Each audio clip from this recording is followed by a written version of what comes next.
Hey guys, Logan here. The notes have been released for the Tides of War Trial by Fire update, and to begin with, this update adds the Battle Royale game mode Firestorm to Battlefield 5.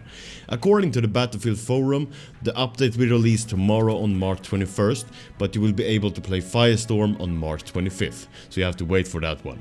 And I want to keep you up to speed with the latest news, so let's go through the notes and I will give you the most relevant stuff I think you need and want to know. To start with, we have some big changes to the airplanes.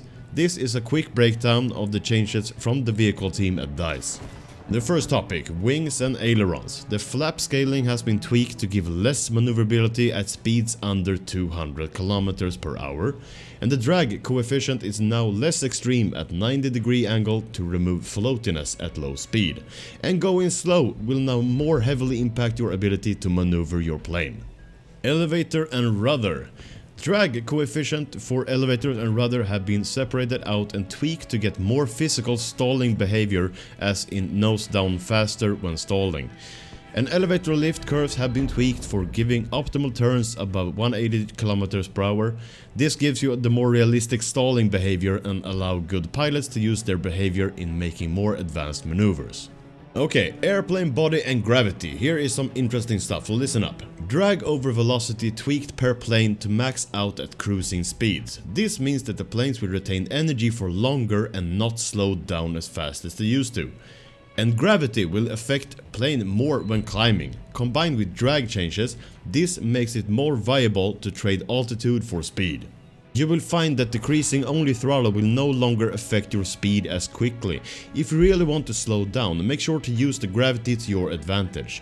With reduced drag in general, you will also find that diving allows you to gain speed faster than before.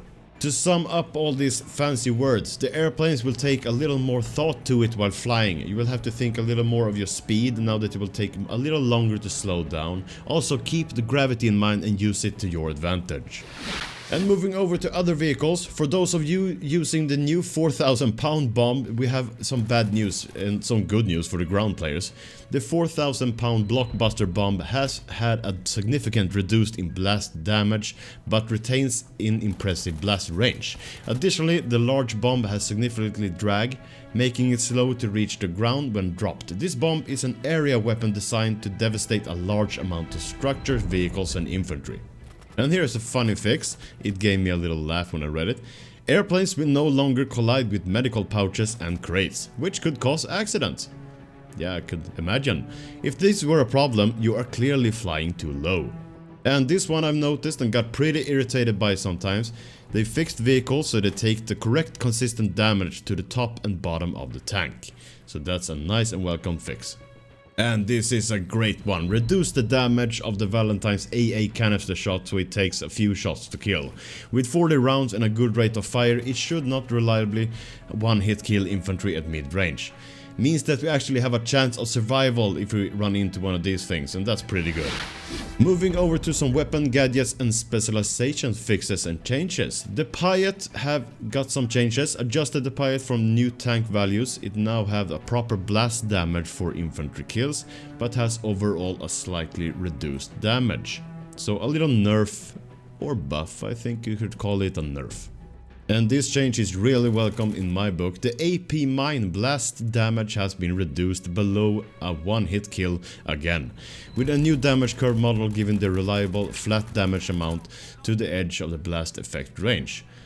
I don't think I'm overselling it by saying that I died by the AP mine at least 8 times last night in a game, so this is a most welcome fix. Other than these changes, we only got some smaller ones, but nothing too major. But if you want to read the whole thing, I will put a link in the description. The Soldier have seen mostly animation fixes, and that's always nice.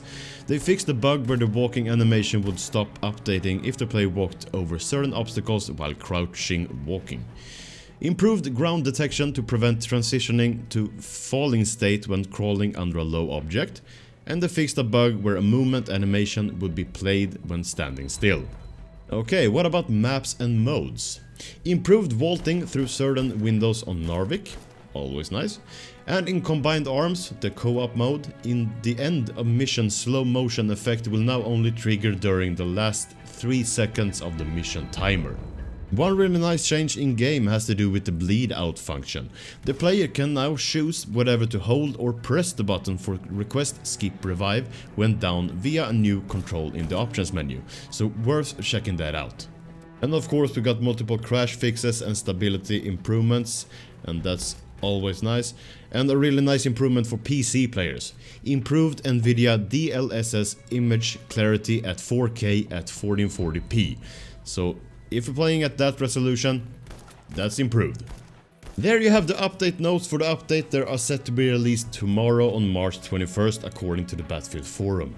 You have any questions, just leave them in the comment section. Thank you so much for watching, make sure to subscribe, click the notification bell, leave a like, and as I said, comment down below. I hope to see you all in my next one. This is Logan, signing out.